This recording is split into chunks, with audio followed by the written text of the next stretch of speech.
جو ان کا دوست آصف، اس نے کہا کہ وہ یہ ہے کہ آپ کے گھر میں 40 دن سے خیر اللہ کی عبادت ہو رہی ہے اور محض تمہاری بیوی کی خواہش پر۔ تو حضرت سلیمان علیہ السلام نے حیرت سے پوچھا کہ میرے گھر میں؟ انہوں نے کہا جی ہاں، آپ کے گھر میں۔ آپ علیہ السلام نے فرمایا ان للہ و انا الیہ راجعون۔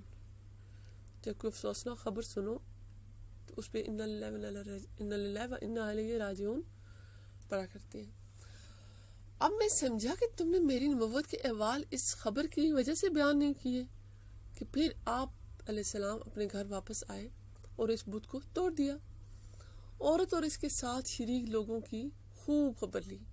پھر آپ علیہ السلام نے صاف کپڑے منگوا کر زیب تن فرمائے اور پھر بیابان میں نکل گئے، جنگلوں میں نکل گئے، اور راکھ مٹی وغیرہ پر بیٹھ کر توبہ کے لیے متوجہ ہوئے، اللہ سے استغفار کرنے لگے اور اس مٹی پر لٹنے لگے، مطلب اپنے آپ کو مٹی میں لپیٹنے لگے، تزلزل اور اتنا روئے اللہ کے حضور اور استغفار کرتے رہے اور کہتے رہے اے میرے رب، یہ تیرا کیسا امتحان ہے کہ آل و اولاد کے گھر میں غیر اللہ کی عبادت ہوتی رہی، اللہ اکبر، اور تیرے غیر کی عبادت ان کی گھروں اور اہل خانہ میں گھس آئے، اللہ اکبر، کہ میرے ہی گھر میں میری موجودگی میں وہاں پہ غیر اللہ کی عبادت کرتے رہے، یہ تو اللہ کے نبی ہے نا، ان کے گھر میں غیر اللہ کی عبادت۔ آپ کے برابر اسی طرح کہتے رہے، آپ اس طرح برابر کہتے رہے، استغفار کرتے رہے اللہ، حتیٰ کہ شام ہو گئی تو آپ علیہ السلام گھر لوٹ آئے۔ آپ علیہ السلام کی ایک باندی تھی جس کا نام امینہ تھا۔ آپ علیہ السلام کا معمول تھا کہ آپ جب بیت الخلاء جاتے، ٹوائلٹ جاتے، تو آپ اپنی ازواج کے ہاں مصروف رہتے ہوتے، تو آپ علیہ السلام اپنی انگوٹھی کو اس کے پاس رکھوا دیتے۔ جب اپنی وائفس کے پاس جاتے یا ٹوائلٹ جاتے تو اپنی رنگ اتار کے اپنی اس باندی کے پاس چھوڑ دیا کرتے تھے، اور آپ علیہ السلام اپنی انگوٹھی کو سوائے پاک حالت کے نہیں چھوتے تھے، اور اللہ تعالیٰ نے بادشاہت کا راز اس انگوٹھی میں پوشیدہ رکھا تھا۔ وہب کہتے ہیں کہ ایک دن آپ علیہ السلام وضو کے ارادے سے تشریف لائے تو اپنی انگوٹھی اس کے پاس رکھوا دی، اور سحر المارد جن آیا اور آپ علیہ السلام سے پہلے وضو خانہ میں داخل ہو گیا۔ یہ وہی جن ہے سحر المارد جس نے وہ مجسمہ بنایا تھا، جس کو حضرت سلیمان علیہ السلام نے آرڈر کیا تھا وہ مجسمہ بنانے کا۔ سحر المارد جن آیا اور آپ علیہ السلام سے پہلے وضو خانے میں داخل ہو گیا۔ آپ قضائے حاجت کے لیے تشریف لے گئے، یعنی کہ ٹوائلٹ چلے گئے، اور یہ شیطان آپ علیہ السلام کی شکل و صورت بنا کر اپنی داڑھی جھاڑتا ہوا باہر نکل آیا۔ جن روپ تو دھار سکتا ہے نا، جن کو اتنا اختیار اللہ تعالیٰ نے دیا ہوا ہے، اور اس میں اور حضرت سلیمان علیہ السلام نے شکلاً کوئی فرق محسوس نہ ہوتا تھا۔ اس نے کہا امینہ میری انگوٹھی لاؤ۔ امینہ وہ جو باندی تھی جس کے پاس وہ اپنی رنگ حضرت سلیمان علیہ السلام چھوڑ کے جایا کرتے تھے، اس کو کہا کہ میری وہ رنگ لے کے آؤ۔ اس نے حضرت سلیمان علیہ السلام سمجھ کر ان کو رنگ اسے دے دی۔ وہ انگیٹھی لے کر آپ کے تخت پر جا بیٹھا۔ وہ جو جن تھا وہ انگوٹھی پہن کر حضرت سلیمان علیہ السلام کے تخت پر جا بیٹھا، اور جن و انس ان کے تابع ہو گئے۔ پھر حضرت سلیمان علیہ السلام اپنی حاجت سے فارغ ہو کر باہر نکلے، اور آپ علیہ السلام نے کہا امینہ میری انگوٹھی لاؤ۔ اس نے کہا آپ کون ہیں؟ آپ علیہ السلام نے فرمایا میں سلیمان بن داؤد علیہ السلام ہوں۔ اس وقت آپ کی حالت بدلی ہوئی اور رونق غائب تھی۔ امینہ بولی تم جھوٹ بولتے ہو، سلیمان اپنی انگوٹھی لے جا چکے ہیں۔ اللہ اکبر، اور اپنے تخت پر بیٹھے ہوئے ہیں۔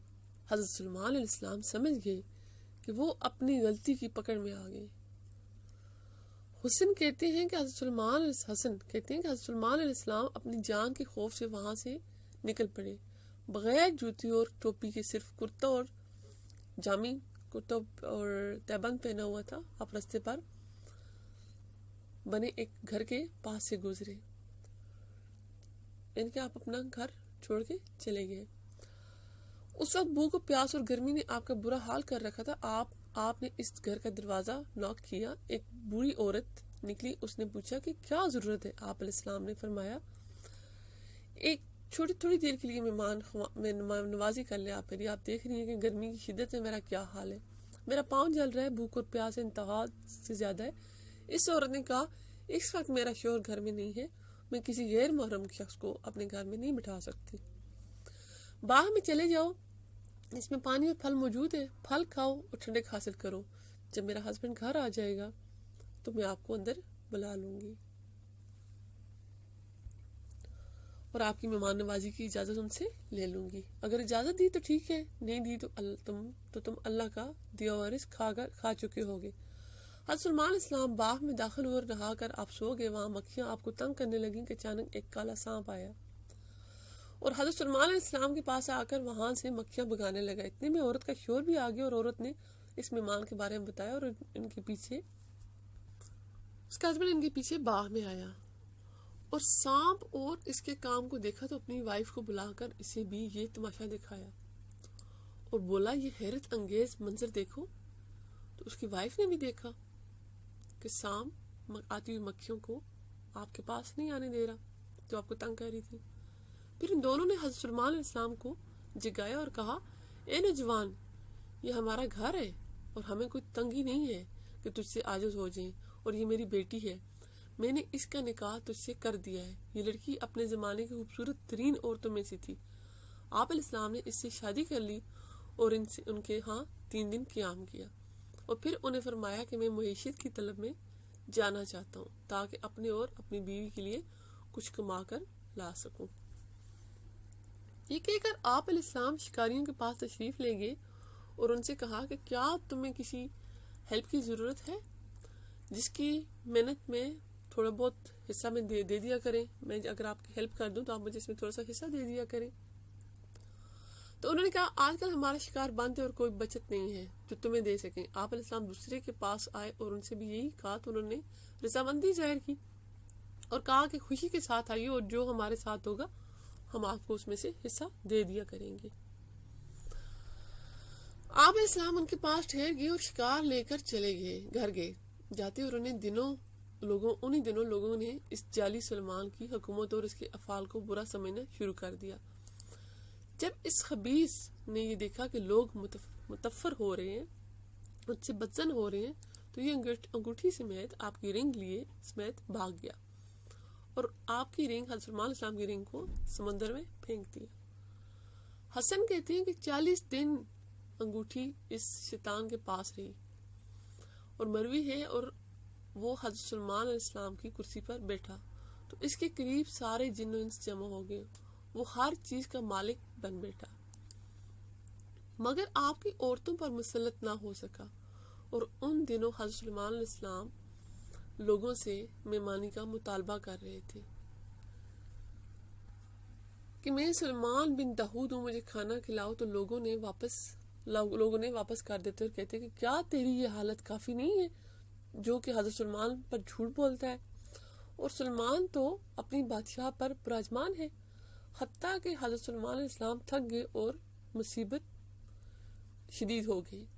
اسی حال میں 40 دن گزر گئے تو آصف نے کہا کہ اے بنی اسرائیل کی قوم، کیا تم داؤد کے بیٹے کے لیے سیدھے کام دیکھتے ہو جو کچھ میں دیکھ رہا ہوں؟ لوگوں نے کہا ہاں۔ تو حضرت آصف اسلام ان شیطان کے پیچھے لگ گئے جو حضرت سلمان علیہ السلام کی انگوٹھی پہن کے وہاں پہ بیٹھ گیا تھا، تو وہاں سے بھاگ کھڑا ہوا اور بھاگتے ہوئے انگوٹھی جو ہے دریا میں پھینک دی۔ ایک بام مچھلی نے اسے نگل لیا اور انگوٹھی کی روشنی سے اس کا پیٹ روشن ہو گیا اور پانی کے بہاؤ پر چل پڑی اور ان مچھیریں شکاریوں کے جال میں داخل ہو گئی جن کے ساتھ حضرت سلمان علیہ السلام بھی تھے۔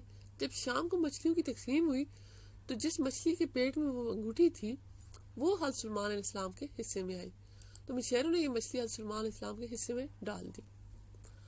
یہ اسے گھر لے گئے اور مچھلی پکانے کے لیے کا حکم دیا۔ جب آپ کی اہلیہ نے اس کا پیٹ چاک کیا، آپ کی وائف نے جس کے ساتھ نکاح ہوا تھا، تو اس میں سے ایک انگوٹھی نکل آئی اور اس کی روشنی سے گھر روشن ہو گیا۔ اس نے فوراً حضرت سلمان علیہ السلام کو بلایا اور انہیں وہ رنگ دکھائی سبحان اللہ، جس کی چیز اس کے پاس اللہ کیسے لوٹاتا ہے. یہ ہے میرے اللہ کی قدرت. آپ علیہ السلام نے وہ انگوٹھی پہن لی اور سجدہ میں گر گئے اور کہا اے میرے اللہ، تیرے اس قدیم امتحان پر تیری حمد و ستائش ہے اور آل داؤد علیہ السلام سے اچھے برتاؤ پر حمد ہے. میرے اللہ، تو نے آل داؤد کی ابتدا نعمتوں سے کی ہے اور انہیں کتاب اور نبوت عطا کی. تیرا شکر ہے. اللہ تعالیٰ کی عبادت میں مصروف ہو گئے شکر ادا کرتے ہوئے. اے میرے اللہ، تو بڑوں کے ساتھ جو دھوکہ اور جھوٹوں کے ساتھ لطف کرم کا معاملہ کرتا ہے، تیرا شکر ہے. تیری نعمتیں ظاہر ہو گئیں، چھپتی نہیں اور ان کا شمار نہیں، بس تیرا شکر ہے. اے میرے اللہ، تو نے میری خطا کے باعث مجھے چھوڑا نہیں، تیرا شکر ہے. اور میری خطاؤں پر، میری غلطیوں پر مجھے رسوا نہیں کیا، اس پر بھی تیرا شکر ہے. اللہ اکبر. ہم سے کتنے کتنے گناہ سرزد ہو جاتے ہیں. توبہ کرنا تو دور کی بات، ہم تو شرمندہ بھی نہیں ہوتے. اور نبی جو ہیں بخشے ہوئے، وہ کتنی اللہ سے توبہ کرتے تھے. پھر فرماتے ہیں کہ تو نے میری لغزش کے باعث مجھے نہیں چھوڑا، تیرا شکر ہے. اے اللہ، اپنی نعمتیں مجھ پر تمام کر دیں، جو کچھ ہوا اسے معاف فرما دے اور مجھے ایسی سلطنت عطا فرما کہ میرے بعد کسی کو ایسی نہ ملے. یہ واقعہ قرآن کی آیت میں موجود ہے، سورۃ 7 میں ہے، آیت نمبر 34 میں ہے. آپ لوگ اگر دیکھنا چاہیں، پڑھنا چاہیں تشریح کے ساتھ، ترجمے کے ساتھ، تو پڑھ سکتے ہیں. حضرت اکرمہ سے مروی ہے کہ حضرت جب سلیمان علیہ السلام سے بادشاہی چھینی تھی تو اس نے ان کے گھر والوں کو وہاں سے اٹھا دیا تھا اور اسے مملکت کے وسط میں پہنچا دیا تھا، اور حضرت سلیمان علیہ السلام اس کو پا نہ سکے تھے کہ اللہ تعالیٰ نے ان کو بادشاہی لوٹا دی. عبادت صرف اللہ کی ہے، اللہ کے علاوہ کسی کی عبادت ہو ہی نہیں سکتی. کوئی اس قابل نہیں اس کی عبادت کی جائے. شراکت اللہ کو ہرگز پسند نہیں. اللہ کہتے ہیں کہ مجھے محبوب بنانا تو صرف مجھے ہی بناؤ، کسی اور کو مت بناؤ. عشق حقیقی ایکچولی اللہ کا عشق ہے، اللہ سے محبت، اللہ سے وفا، اللہ کی عبادت، اللہ کے غیر سے کچھ نہ جانا. آپ کے ساتھ مزید ہم ایسی سٹوری شیئر کیا کریں گے، انشاءاللہ آپ کو اچھی لگیں گے. اور اگر ان میں کوئی کمی ہو گئی ہو کہ کوئی اسلامی سٹوریز ہیں تو آپ میرے لیے بھی دعا کیجیے گا، اللہ تعالیٰ مجھے بھی معاف فرمائے لفظوں میں اگر کوئی غلطی ہو جاتی ہے. اور اگر آپ لوگوں میں سے کسی کو سمجھے تو میرے لیے دعا کیجیے گا. آپ سب کا بہت شکریہ. انشاءاللہ بھی اجازت چاہتی ہوں، نیکسٹ ویڈیو کے ساتھ ملتے ہیں. تب تک کے لیے السلام علیکم ورحمۃ اللہ وبرکاتہ. السلام علیکم میرے اسلامی بہن بھائیوں، کیسے ہیں آپ سب؟ امید ہے کہ آپ سب لوگ بالکل خیریت سے ہوں گے. میری دعا ہے کہ اللہ تعالیٰ ہمیشہ آپ لوگوں کو خوش و خرم رکھے، آمین. آپ لوگوں کے ساتھ ایک حضرت سلیمان علیہ السلام کا ایک چھوٹا سا قصہ شیئر کرنے جا رہی ہوں.